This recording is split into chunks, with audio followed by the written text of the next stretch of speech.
Hello, my friends, and welcome back. Thank you very much for being with me again today. Whose man is Zaluzhnyi? Whose man is Zelensky? I think they are the British.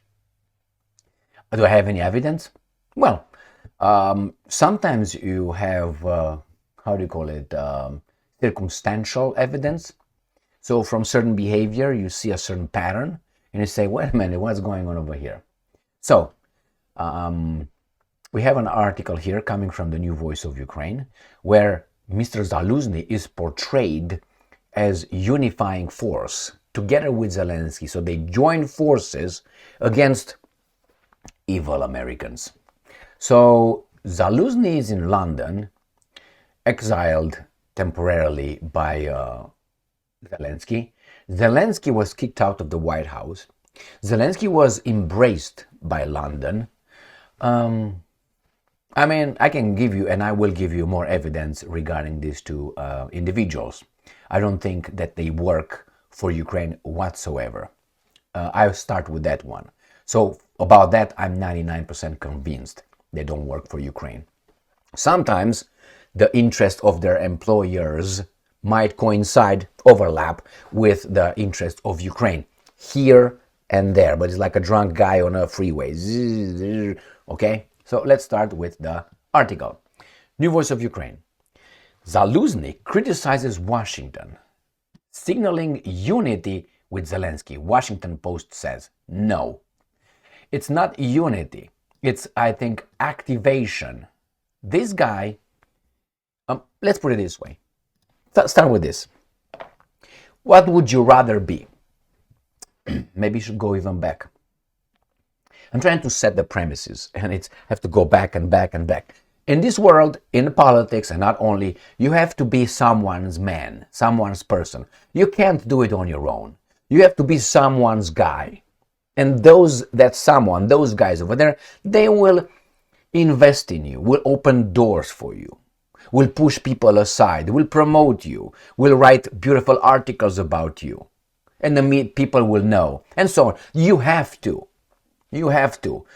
Unless you are a strong guy in the military and you take over. Then you don't need anything of that. Even though to get the position of a general in the military and get control, you have to, be diplomatic. And sometimes doors are open for you. Like, for instance, General Stănculescu from Romania. He was an MI6 guy. So he was a traitor. So here we have these guys, who is, let's say, Zaluzhnyi. What would you rather be? You want to be a politician, okay, a guy who, let's say, an ambassador. You rather be an ambassador in a country, or you want to be in charge of a military, like the general, the guy in charge.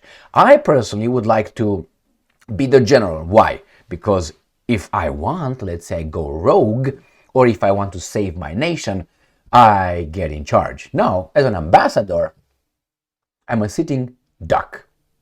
I am 24/7 surveillance by the guys who have the guns.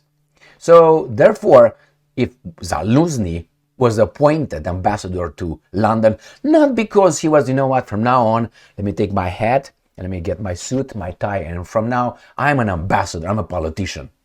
He didn't have to do that. He could have turned politician 3 days before the election season started in Ukraine, if that started. No, he was put to ice right now. He was exiled. But why would he get rid or relinquish his real power as a general of the military? He could have taken over Ukraine overnight if he wanted. He could have done it. But he didn't. He gave up that to become an ambassador. Blah, blah, blah, blah, give me the tea, hello, pictures. Why? And then you are appointed or dismissed by someone else. No, my friends, Zaluzhnyi was in exile. I think Zaluzhnyi would have died if he had stayed in Ukraine.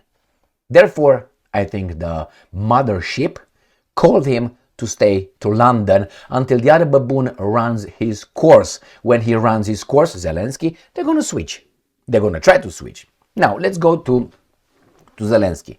Zelensky could not have from a clown just like that. A clown, certain kind of clown, right? Just like that is the most popular guy in Ukraine, and he wins elections together with Zaluzhnyi, two Ukrainians. I mean, I know Ukrainians. I know what they think about those people. They don't like them. Or some of them like them, but in how should I put it? The older generation definitely had a problem with those. If you don't believe me, look in Ukraine's history or Ukrainian nation's history. Nevertheless, let's move on. So this guy, Zelenskyy, was someone's guy, and doors were open, pushed around, and he was promoted. He won. He was in charge, de jure and de facto, right there. By whom? At one point, I thought it was the Americans. No, I think it's the Brits 100%. Why? He got kicked in the teeth. Okay, right. In Washington D.C. And where did he find refuge? At the master's bosom balls, London. So that tells me, and everybody over there, London, was cuddling with him. Come over here. That for me, that erased any doubt that guy is the American's boy. He's not. Maybe he was a little bit, but not anymore. And Zaluzhnyi, supposedly unity. No, this guy will be activated to replace this guy, or they will try to activate him when the time comes. Who's they? The Brits. The Brits. All right, let's read the article. While Ukrainian president, he's Ukrainian as I am Zimbabwean, remember that one. Zelenskyy has taken a cautious approach following a heated exchange in the Oval Office on February 28th. Ukraine's ambassador to United Kingdom and former commander-in-chief of Ukraine's armed forces, Valery Zaluzhnyi, has taken a different path. The Washington Post reported on March 8th. Washington Post is the guys who make us think good or bad about whomever they want us to think good or bad. Our opinion. They shape our opinion. Zaluzhnyi openly criticized Washington during a security conference at the Royal Institute of International Affairs in London. The article highlights that since his trip to Washington, Zelenskyy has been careful in his handling of U.S. relations, whereas Zaluzhnyi has been more outspoken. He was activated. Zaluzhnyi, and I'm quoting, who is widely seen as a top contender to run against Zelenskyy, they just play balls. They have the same masters, like United States of America, Democrats and Republicans. You got the same guys because the same sponsors and interests are behind. In future elections, blasted Washington in remarks at the Chatham House think tank, oh, I love think tanks, in London on Thursday. And I'm quoting, the United States is destroying the world order. Whose world order? If you analyze what the United States is doing right now, is doing something like this. They say, guys, thank you very much for your participation, which is Great Britain, France, Germany, all these baboons, and they demoted them to such an extent that they are, as they are, irrelevant. So this is the world order. No, he's changing, he's demoting you. That's all it does. And they say, well, he's going to be partner with the Russians. They reshape their spheres of influence. But you want to be part of it? You know how you're part of it? By strength. Not by begging and praying. That's for the weak. They get their heads chopped off, in real world. In real world, you have to be strong. That's how you do it. That's why when you drive a car, you say, well, maybe I let this guy in front of me too, because I'm nice. Maybe he's going to go over there and he's going to drive fast. And he gets in front of you and he drives slowly. And you say, why in the fuck I let this fucker stay in front of me? And now I'm driving slowly. Why? Because you're a baboon. Instead of you accelerating or not letting that guy come in front of you, you're the one who dictates the pace of your life. Every slow car that I see on the highway that is in front of me and drives slower than I am, I consider that person an enemy of my life. Why? He eats my life. He eats my time.